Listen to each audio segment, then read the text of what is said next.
నమస్కారం అండి అందరికీ. Welcome to my YouTube channel Shri Manju spiritual. మనము లలిత సహస్రనామ స్తోత్ర నామాలకు ప్రతిపదార్థాలు తెలుసుకుంటున్నాం కదా. శ్రీమాత్రే నమః. 331 నామము, 332 నామాలకు ప్రతిపదార్థాలు తెలుసుకుందాము. వరద ప్రతిపదార్థం కోరికలు తీర్చినది, వరములు ప్రసాదించినది.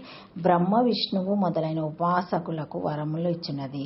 అభిమతాన్ దదాతిథి వరద భక్తుల యొక్క మనోభిష్టములను తీర్చినది. మత్స్యపురాణంలో నారదుడు ఆ పరమేశ్వరి ఎల్లప్పుడూ పైకెత్తబడిన హస్తములు కలది అంటాడు. అంటే ఎప్పుడూ ఆమె ఇతరులకు ఇవ్వటమే కానీ తీసుకోవటం అనేది తెలియనిది.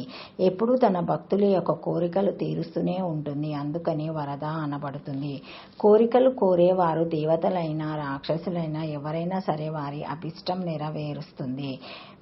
నవమామ్యం చ సదా పూజయ్యం దేవి సమాధిన వరద సర్వలోకనం భవిష్యత్తిన సంశయ.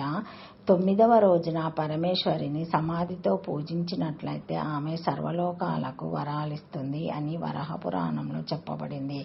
ఆశ్వీజ మాసంలో శుద్ధ పాడ్యమి నుంచి నవమి వరకు పరమేశ్వరిని పూజిస్తే భక్తులకు కోరిన కోరికలు తీరుతాయని సుశీలుడు అనే వైశ్యుడికి ఒక పండితుడు చెప్తాడు. ఆ విధంగా చేసి ఇష్టార్థ ప్రాప్తి పొందుతాడు సుశీలుడు. శంకర భగవత్పాదుల వారు తమ సౌందర్యలహరిలోని 4వ శ్లోకంలో త్వాదనాయ పాని మహాపయ మహావరదో దేవతాకరః త్వామేక నావాయిసి ప్రకాటిత తవరభాత్య పినాయ భాయాతాత్రం దాతుం ఫలమాపి చ వాగ్నాజ సమాధికం శరణ్యే లోకానాం తవాహి చరణ ఏవ నిపుణో. తల్లి, ఇంద్రాది దేవతల్లాగా నీవు చేతుల యందు వరద అభయముద్రాలు ధరించలేదు. ఎందుకంటే నీ పాదాలను ఆశ్రయించిన భక్తులకు భయాలు తొలగిపోతాయి, కోరికలు తీరుతాయి, కోరిన దానికన్నా ఎక్కువ ఫలితం లభిస్తుంది అన్నారు. పరమేశ్వర చేతుల యందు వరదభయ ముద్రాలు ఉండవు, కానీ ఆ దేవిని ఆశ్రయించిన వారికి సర్వభిష్ట సిద్ధి కలుగుతుంది. అందుకే ఆమె వరద అనబడుతుంది. వరములంటే కోరికలని అర్థం కాకుండా శ్రేష్టమైన అంటే శ్రేయస్సును కలగజేయునయి అని అర్థం చెప్పుకోవాలి. కదంబరి ఈ స్థితికి పోయినప్పుడు కోరవలసింది ఏమిటో తెలుస్తుంది. మనం కోరినవి పనికిరానవటం కాకుండా పనికి వచ్చేవే కోరే స్థితికి రావాలి. అప్పటి స్థితిలో కోరే కోరికలను వరాలంటారు. అట్టి వరాలనిస్తుంది అమ్మవారు. అందుకని ఆమె వరద. యజ్ఞయాగాదులలో చివర్లో ఋత్వికులకు బ్రాహ్మణులకు దక్షిణలు సంభాషణలు యజమాని ఇస్తాడు. ఆ విధంగా యజమాని రూపంలో వరదక్షిణని ఇచ్చే అమ్మవారిని వరద అంటారు. ఓం వరదాయ నమః. శ్రీమాత్రే నమః.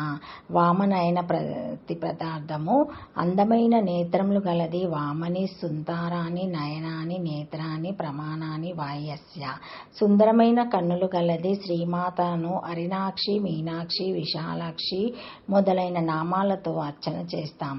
ఈ నామాలని ఆమె నయన సౌందర్యాన్ని తెలుపుతాయి. నయనం జ్ఞాన సూచకం. ఆమె అందమైన నేత్రాలను దర్శిస్తే అజ్ఞానం నశించి జ్ఞానం కలుగుతుంది. చక్కని ప్రమాణం గలది. కరుణపూరితములు మనోహరములు అయిన నేత్రములు గలది. చేసిన కర్మల యొక్క ఫలాన్ని అధికం చేసేది. అనుగ్రహాన్ని వర్షించే కళ్ళే అందమైన కళ్ళు. అమ్మవారి కళ్ళు ముఖ్యంగా అనుగ్రహాన్ని వర్షించేవే. ఎందుకంటే ఆమె తన కళ్ళతోనే అందరినీ పోషించి లాలించి సాకుతుంది. 18వ నామము వక్రలక్ష్మి పరివహ చలనాభలోచన. ముఖకాంతి అనే జల ప్రవాహంలో సంచరించే చేపల కన్నుల వంటి కన్నులు కలది. ఒకసారి స్మరించుకోవాలి. వామదేవుడంటే శివుడు అష్టమూర్తులలో ఒకడు కాబట్టి వామనయన అంటే శివుని కన్ను అని ఒక అర్థం. శివుని అర్ధనారీశ్వరి స్వరూపంలో ఆయన ఎడమ కన్ను అమ్మవారిదే కదా. నై అంటే నడిపించడం అనే అర్థంలో శివుని సాన్నిధ్యానికి తీసుకుపోనది, అనగా శివుని పొందింపచేయున్నది. అంటే శివ సాహిత్యం ప్రసాదించేది, మోక్షం ఇచ్చేది అని ఇంకొక అర్థం. వా అంటే వాత్సల్యాన్ని, మా అంటే మమతను తన 2 కన్నులుగా గలది అని మరో అర్థం. వెన్నెముకలోని ప్రధానమైన నాడుల్లో ఎడమవైపు నాడి చంద్రాత్మకం. ఇది కూడా అమ్మవారికి సంబంధించినదే. ఇది వామనార్గామిని కాబట్టి ఈమె వామనయన. ఓం వామనాయ నమః. పద్మాక్షరి. శ్రీమాత్రే నమః. Thank you for watching my video. Please like, share, comment, subscribe to my channel. మరిన్ని వీడియోస్తో మళ్ళీ కలుస్తానండి. ఈ వీడియో మొదటిసారి ఎవరైనా చూసి ఉంటే తప్పకుండా లైక్ చేసి సబ్స్క్రైబ్ చేసుకోవాలి. బెల్ అనే ఐకాన్ బటన్ని ప్రెస్ చేసి ఆన్ చేసి ఉంచుకుంటే మా లేటెస్ట్ వీడియోస్ అన్నీ అప్డేట్గా మీకు నోటిఫికేషన్గా వస్తాయి, చూడగలరండి. Thank you.